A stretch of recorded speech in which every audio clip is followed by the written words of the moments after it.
Hello दोस्तों, अगर आपका भी सपना है रेलवे ड्राइवर यानी असिस्टेंट लोको पायलट बनने का, तो डेली सर्चेज ला रहा है रोज रात 9 बजे ट्रेड इलेक्ट्रीशियन के थ्योरी प्लस क्वेश्चन का डिस्कशन, जो प्लेटफॉर्म के बुक से करवाया जाएगा। जो DFCCIL, ALP, DRDO, ISRO, metro या विद्युत विभाग या जितने भी एग्ज़ाम्स होते हैं जिनमें ट्रेड से संबंधित प्रश्न पूछे जाते हैं, उनका डिस्कशन करने वाले हैं। और इसके साथ आपको इसका PDF जो है हमारे टेलीग्राम चैनल पर मिल जाएगी, जिसका लिंक वीडियो के डिस्क्रिप्शन में दिया हुआ है। तो चलिए चलते हैं एजुकेशन की दुनिया में। दोस्तों, विद्युत शक्ति को उत्पादन से लेकर के हम लोग पढ़ेंगे वैद्युतिक शक्ति पारेषण। वैद्युतिक शक्ति पारेषण ये क्या होती है? Transmission of electric power.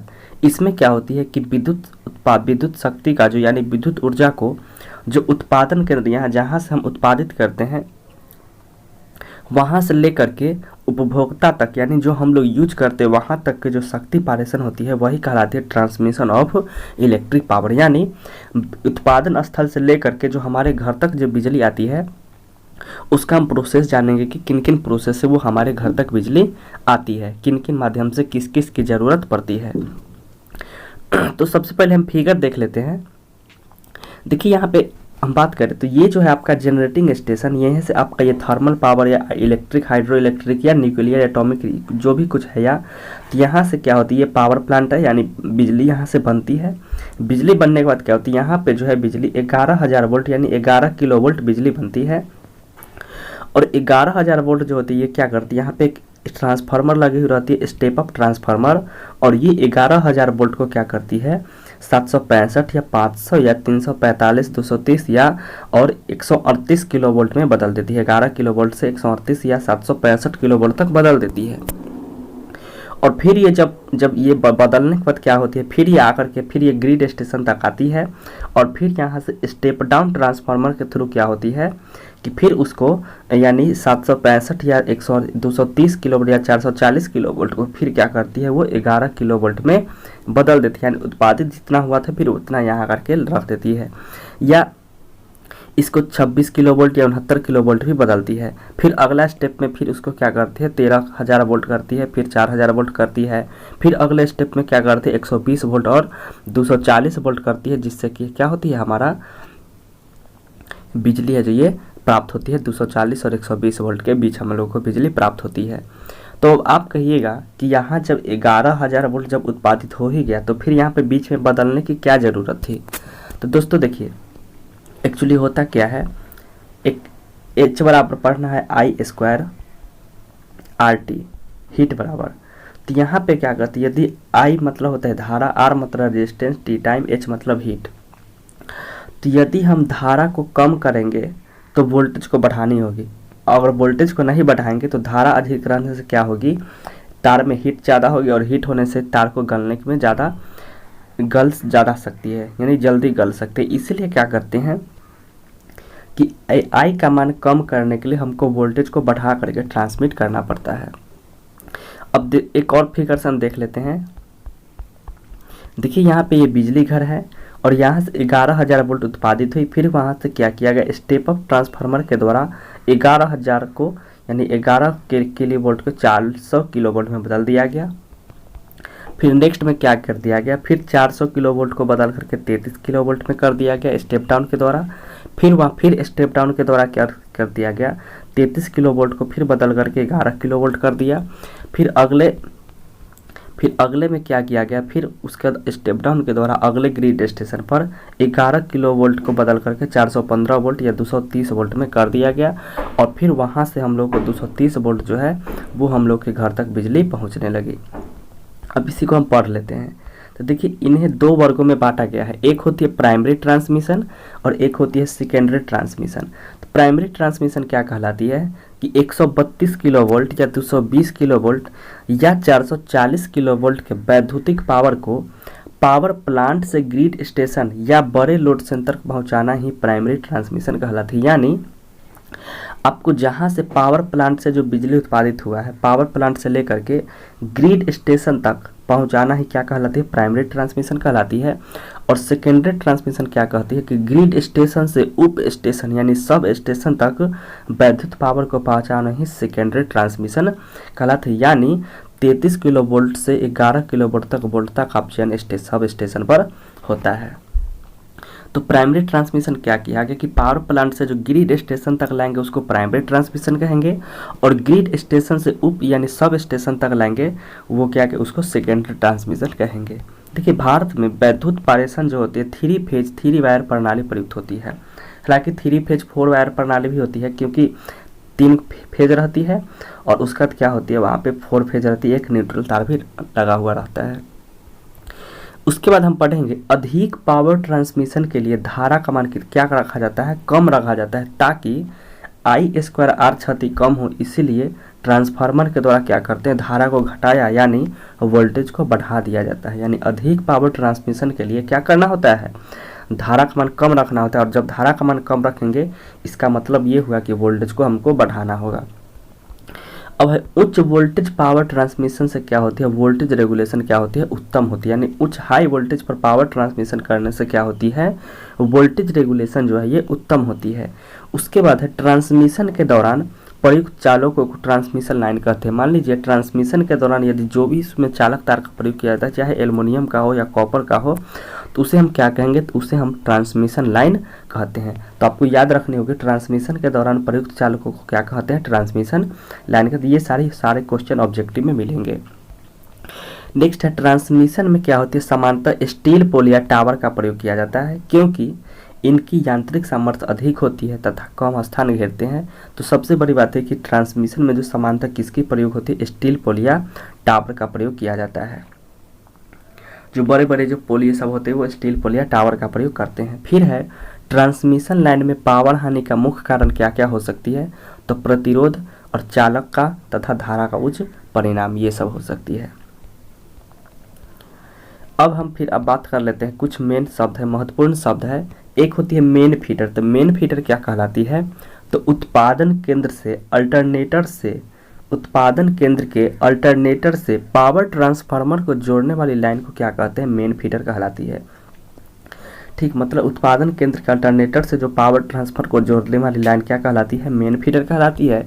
और एक होती है सेकेंडरी फीडर होती है, ट्रांसमिशन फीडर। तो ये क्या होती है कि पावर ट्रांसफार्मर से विद्युत शक्ति को, यानी वो था मेन फीडर था जो पावर प्लांट से पावर ट्रांसफार्मर तक जो लाए उसको मेन फीडर।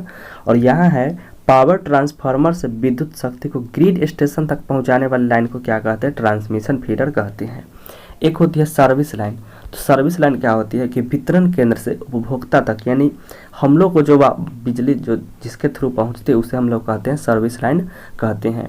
अब है AC एवं DC पारेषण की तुलना। देखिए, विद्युत में 2 प्रकार के विद्युत का चर्चा किया गया है, AC एवं DC। AC क्या होती है, अल्टरनेटिव करंट, जो आपको इस तरह से चलेगी, ये हो गया आपका AC। और DC क्या होती है, डायरेक्ट करंट होती है, यानी ये आपको सीधे चलती है। तो अब क्या थी, दोनों के अंतर क्या किया गया है कि निम्न लागत पर पारेषण, यानी पारेषण में क्या होती है, DC की अपेक्षा AC के पारेषण में लागत निम्न होती है। क्योंकि आप बोलेंगे अच्छा AC का ही क्यों ट्रांसमिशन किया जाता है, DC का क्यों नहीं, तो DC की अपेक्षा क्या होती है, AC के पारेषण लागत में निम्न होती है। उसके बाद उच्च वोल्टेज पर उत्पादन, AC का उत्पादन जो होता है 11 किलो वोल्ट तक होती है, जबकि DC का जो समान उत्पादन कितना 650 वोल्ट तक ही होता है। अब है सरल वोल्टता परिवर्तन, यानी वोल्टता परिवर्तन के लिए क्या होता है, DC से अधिक की सरलता किस में होती है, AC में होती है, यानी वोल्टेज को घटाया बढ़ाया जा सकता है AC में।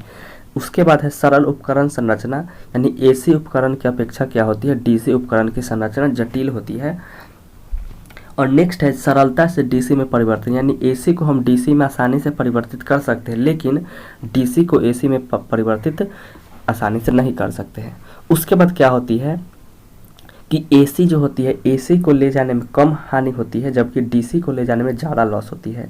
क्योंकि मान लीजिए यहाँ पे यदि आप एक बैटरी लगा हुआ है और बैटरी से आप यहीं से आप तार लेकर के यदि आप बल्ब जलाते हैं तो यहाँ पे लाइट ज़्यादा करेगी। और अगर मान लीजिए यही बैटरी से लेकर के बहुत बड़ा तार अगर खींच कर यहाँ यदि बल्ब जलाते हैं तो क्या होगा, यहाँ पे लाइट कम होगी, क्योंकि यहाँ जो डीसी का जो ये प्रवाह हुआ, इलेक्ट्रिक जो प्रवाह हुआ, इसमें आने में इसको क्षति बहुत हुआ, लॉस बहुत ज़्यादा हो गया, इसलिए रोशनी कम हो गई और एनर्जी भी ज़्यादा यूज कर लिया। उसका यही सब गुण के कारण क्या होता है कि एसी के उपरोक्त गुण के कारण ही पूरे भारत में एसी ट्रांसमिशन होता है। अब हम पढ़ेंगे विद्युत शक्ति का वितरण यानी इलेक्ट्रिक पावर डिस्ट्रीब्यूशन। तो इसके तहत क्या होता है, वैद्युतिक शक्ति का वितरण जो होता है बड़े या छोटे उपभोक्ताओं तक किया जाता है। विद्युत शक्ति का वितरण, विद्युत शक्ति का वितरण में किसका प्रयोग करते हैं, तो 3 फेज 4 वायर प्रणाली का प्रयोग करते हैं। लेकिन इलेक्ट्रिक पावर ट्रांसमिशन में 3 फेज 3 वायर था, लेकिन यहाँ पर इलेक्ट्रिक पावर डिस्ट्रीब्यूशन में 3 फेज 4 वायर प्रणाली का प्रयोग करते हैं। वितरण प्रणाली में सबसे प्रमुख वितरक किसका होता है, तो वो ट्रांसफार्मर का होता है। उसी का काम है step up step down, voltage को कहाँ बढ़ा करके देनी है, कहाँ घटानी है। इसको 2 वर्ग में बांटती है, जैसे वहाँ पे बांटा गया था प्राइमरी ट्रांसमिशन, सेकेंडरी, उसी प्रकार यहाँ बांटेंगे प्राइमरी डिस्ट्रीब्यूशन और सेकेंडरी डिस्ट्रीब्यूशन। तो वह सब स्टेशन जो 11 किलोवोल्ट को 440 वोल्ट में परिवर्तित करती है उसे डिस्ट्रीब्यूशन सब स्टेशन कहते हैं, तथा सब स्टेशन से डिस्ट्रीब्यूशन सब स्टेशन तक विद्युत संचरण को प्राइमरी डिस्ट्रीब्यूशन कहते हैं। यानी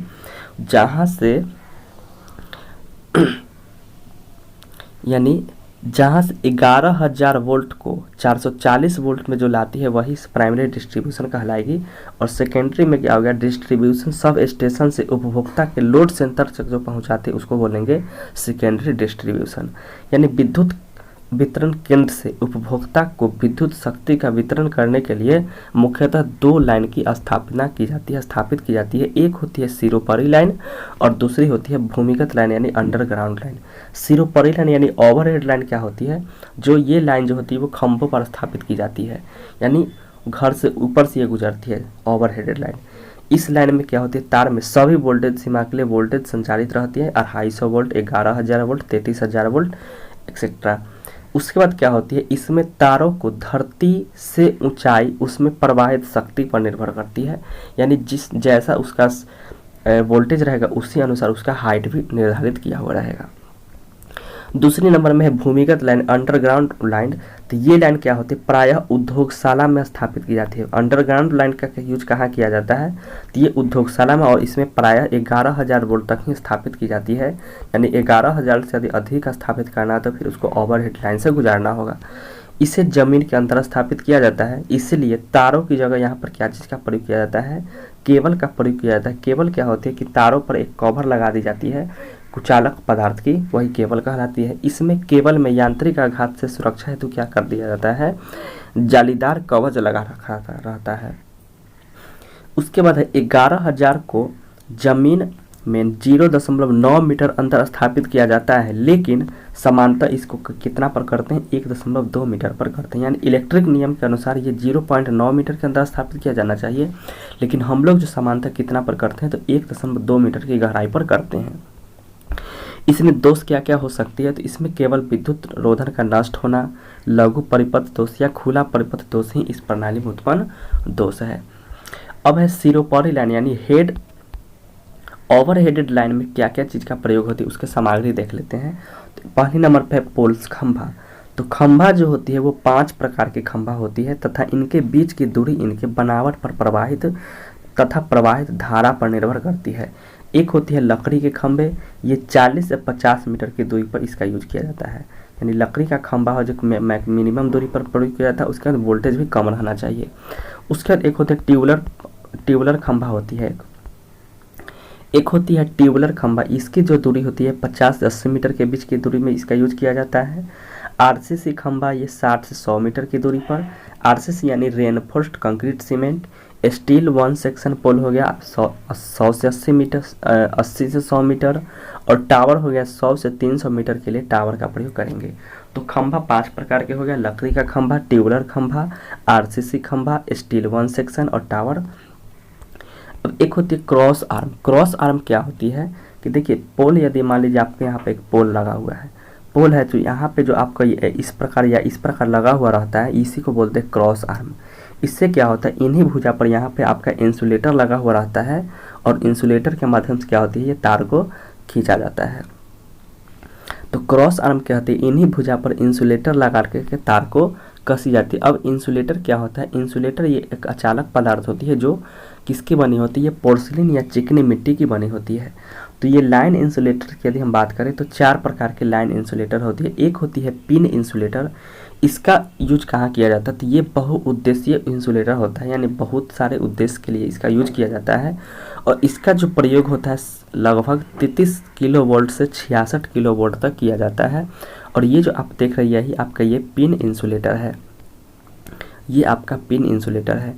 अब है साइकिल इंसुलेटर, ये क्या होता है, तो इसका प्रयोग कहाँ करते हैं, तो इसका प्रयोग हम लोग मोड़ पे करते हैं। कहाँ पे करते हैं, मान लीजिए यहाँ पे आपको इस प्रकार से ले जानी है तो आपका एक यहाँ पे रहेगी टावर रहेगी लगा हुआ, एक पोल यहाँ पर लगी रहेगी।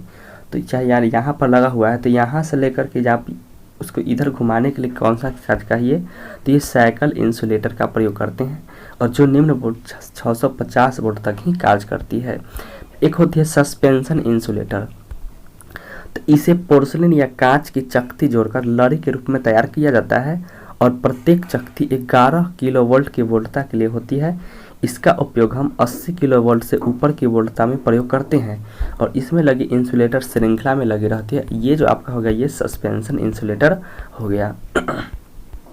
एक होती है स्टे इंसुलेटर, तो इस व्यवस्था का प्रयोग कहाँ करते हैं, तो लाइन के आरंभ खंभे या अंतिम खंभे तथा दिशा बदलने वाले असंतुलित खंभों के साथ होता है। यानी मान लीजिए यहाँ के बाद आपको बिजली नहीं जानी है तो फिर क्या करते हैं, यहाँ के बाद इसको दूसरा पोल से कनेक्ट करके यहाँ से आपका ये बिजली है जो ये अलग हो जाती है इंसुलेटर के थ्रू, सॉरी ये है जो तार यहाँ पर आकर ख़त्म हो जाती है और ये तार इधर से फिर शुरू हो जाती है। यानी दोनों के बीच में जो गैप होती है वो स्टे इंसुलेटर के द्वारा होती है या दिशा बदलने में भी इसका प्रयोग किया जाता है। एक होती है बुशिंग इंसुलेटर का प्रयोग होती है, जिसका प्रयोग कहाँ करते हैं, तो ट्रांसफार्मर, सर्किट ब्रेकर इत्यादि में करते हैं। तो दोस्त आई होप कि ये वीडियो आप लोग को पसंद आई होगी, तो प्लीज़ इस वीडियो को लाइक करें, शेयर करें, कमेंट करें और अभी तक इस चैनल को सब्सक्राइब नहीं किए हैं तो इसे सब्सक्राइब ज़रूर करें। चलिए मिलते हैं नेक्स्ट वीडियो में, धन्यवाद।